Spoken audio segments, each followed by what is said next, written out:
Capítulo 4. Reconhecer a voz de Deus através de pensamentos espontâneos. Fazendo uma revisão das 4 chaves para ouvir a voz de Deus. Subtítulo: são as seguintes. Chave 1.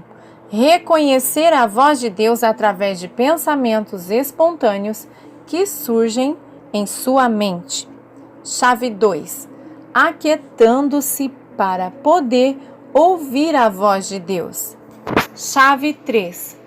Olhar procurando a visão quando estiver orando. Chave 4. Anote no seu diário o fluxo de pensamentos e imagens que venham até você. Simplificando ainda mais, as 4 palavras que resumem estas chaves são quietude, visão, espontaneidade e diário. Como mencionado anteriormente, esta lista simplificada é a ordem das chaves vistas em Abacuque, capítulo 2, versículos 1 e 2. Neste livro, alteraremos a ordem ligeiramente para tornar mais claro o ensino da espontaneidade, quietude, visão e diário. A ordem das chaves não tem problema. É fundamental que você use as 4 chaves ao mesmo tempo. Quando eu faço, eu ouço a voz de Deus como Ele prometeu. Você pode também ouvir a sua voz. Exploraremos cada uma dessas chaves em detalhes nos próximos capítulos. Chave 1. Reconhecer a voz de Deus como pensamentos espontâneos que vêm em sua mente. Subtítulo: Nosso Pai deseja compartilhar conosco em todos os sentidos possíveis. Jesus quer ser o nosso caminho, nossa verdade e nossa vida. João 14, versículo 6. Ele nos mostra o caminho a percorrer através do Logos, a palavra. A tua palavra é luz para o meu caminho. Salmo 119, versículo 105. Ele nos guia através do conselho dos nossos supervisores ou mentores espirituais. Ver Provérbios, capítulo 11, versículo 14. Até mesmo circunstâncias são usadas para direcionar o nosso caminho, como no caso de Jonas, por exemplo. Jesus se torna a nossa verdade, iluminando as Escrituras, levando-nos à verdade, guiando-nos, dando-nos paz e às vezes colocando certa pressão, entre aspas, em nosso espírito. Podemos também receber orientações através de sonhos e visões. Veja Atos capítulo 16, versículo 9, ou através da palavra profética. Definição de Logos e Rema. Uma maneira de Jesus tornar-se a nossa vida é falando suas palavras diretamente em nossos corações. Neste capítulo, queremos analisar esta experiência. Jesus diz em João 6,63: as palavras rema que eu falei para você são espírito e é vida. Provavelmente cada um de nós tem experimentado o fôlego da vida. Quando as palavras de Deus vierem claramente aos nossos corações, dando direção para o caminho diante de nós, incentivando-nos ou nos fortalecendo. Há 2 palavras gregas no Novo Testamento que são traduzidas para a palavra logos e rema. A palavra pode ser logos ou rema, dependendo do conteúdo que você destaque. Se for o conteúdo da mensagem ou o modo como a mensagem foi recebida. Se você usar a palavra logos, você está destacando o conteúdo da mensagem. O uso da palavra rema demonstra uma ênfase na maneira em que a mensagem foi recebida, especificamente através de uma palavra falada. Um exemplo bíblico. Jesus refere-se à palavra ou mensagem 2 vezes em sua oração no 17º capítulo de João, versículos 6 e 8. No versículo 6, o conteúdo está sendo enfatizado e, portanto, logos é usado no grego. Eles têm mantido a sua palavra logos. No versículo 8, se refere a uma palavra falada, por isso a palavra usada é rema. As palavras rema que você me deu, eu lhes dei. Tanto logos como rema, subtítulo. As escrituras podem ser logos se eu abordá-las simplesmente como conteúdo. Quando eu recebê-las como revelação de Deus, elas podem ser chamadas de rema. Quando Deus fala uma escritura para mim, ela vem como um rema. Se Deus me convida a observar o conteúdo da escritura, eu estou sendo orientado a tratá-la como logos. As escrituras vieram originalmente como rema para os escritores. Ver 2 Pedro capítulo 1, versículo 21. Como essas palavras tinham conteúdo, elas eram também logos. As escrituras são reveladas para nós pelo Espírito Santo e assim elas se tornam um rema para nós da mesma maneira que elas foram para os escritores originais. Precisamos tanto de logos e rema. É o subtítulo. O conteúdo da Bíblia Logos é necessário porque ela nos fornece um padrão absoluto da verdade. É nossa salvaguarda que nos impede do erro, é o nosso manual de instruções para a vida.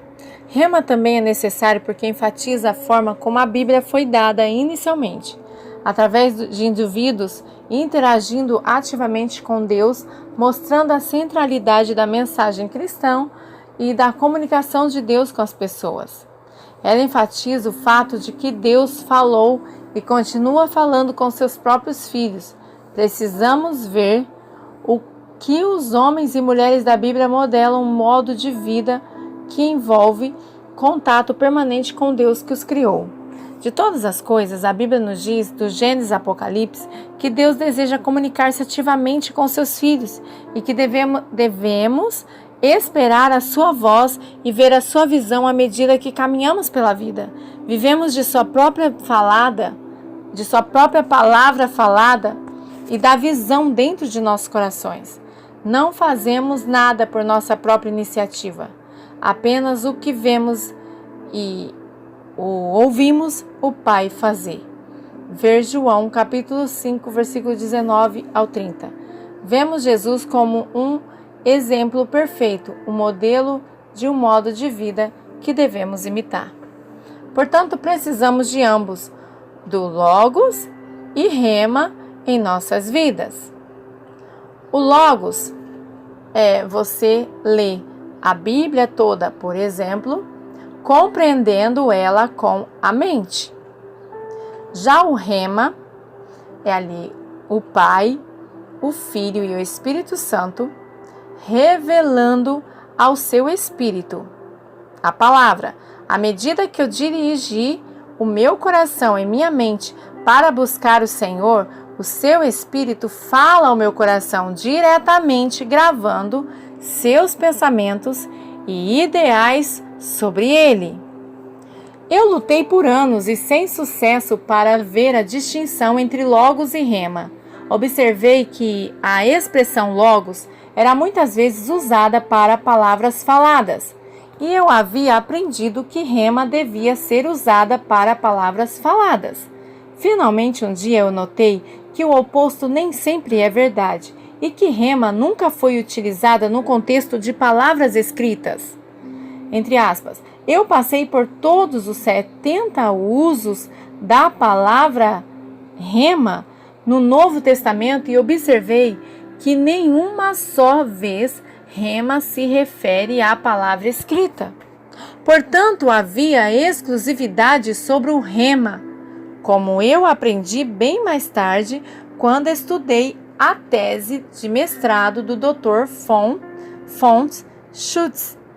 Logos, incluir todos os aspectos de comunicação, da formulação das ideias a serem faladas, para a consideração do estilo linguístico, passando pela verbalização real e recepção do ouvinte.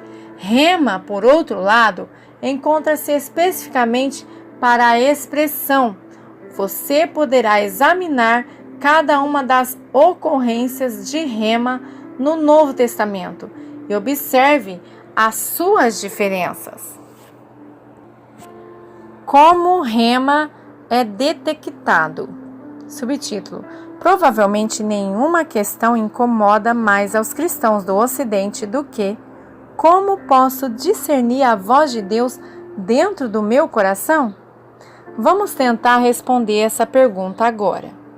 Eu procurei em vão por anos ouvir a voz de Deus dentro do meu coração, mas a única coisa que encontrei foi muitos pensamentos diferentes. Eu não podia ouvir a voz. É precisamente aqui, neste ponto, que muitos cristãos estão frustrados. Como eu posso de fato dizer, Deus disse, quando eu não sou capaz de discernir com clareza a sua voz no interior do meu coração? Como eu posso me mover com palavra de sabedoria, palavra de conhecimento, profecia, interpretação de línguas, se eu não puder reconhecer a voz de Deus?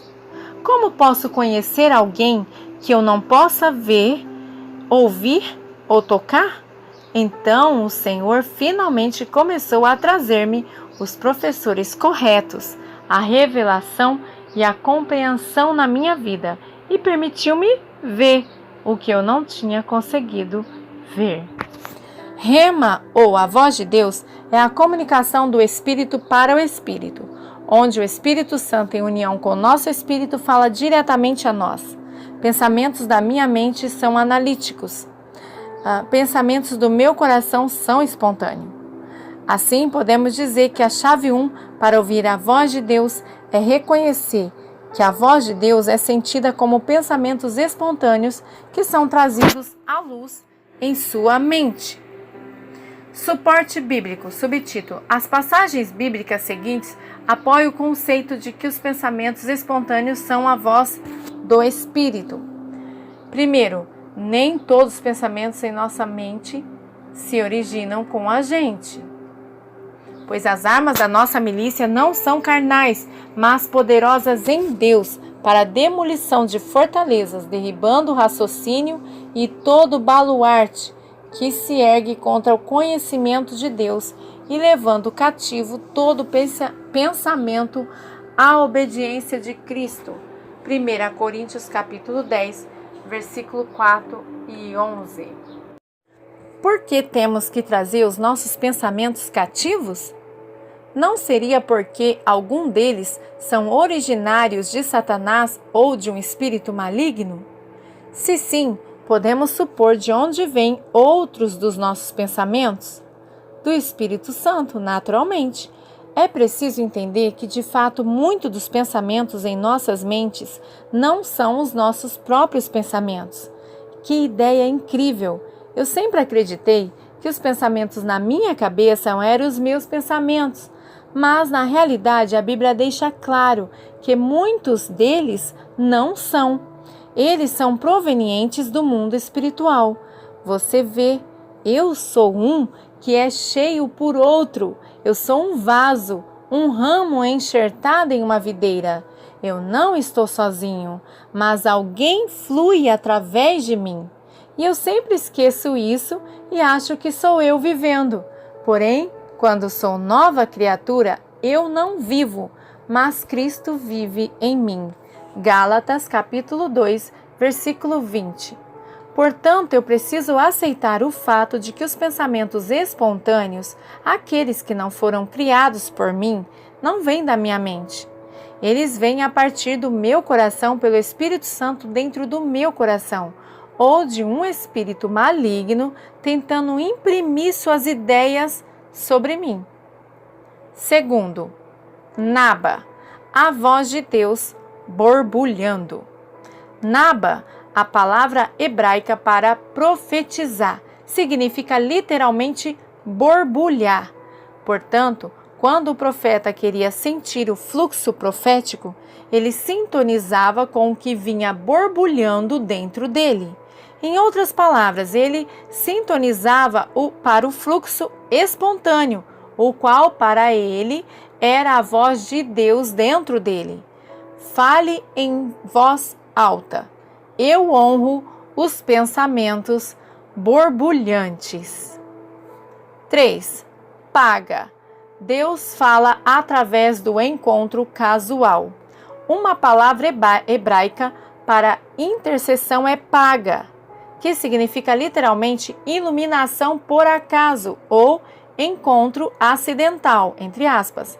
Em Gênesis, capítulo 28, versículo 11, vemos um exemplo de utilização de paga, como um encontro ou um cruzamento acidental. Como Jacó estava viajando, iluminado do alto, paga, achou certo lugar e passou a noite ali. Colocando essa definição literal de paga juntamente com a ideia de intercessão, chegamos a um belo exemplo bíblico de comunicação do espírito para espírito, que é familiar a quase todos os cristãos.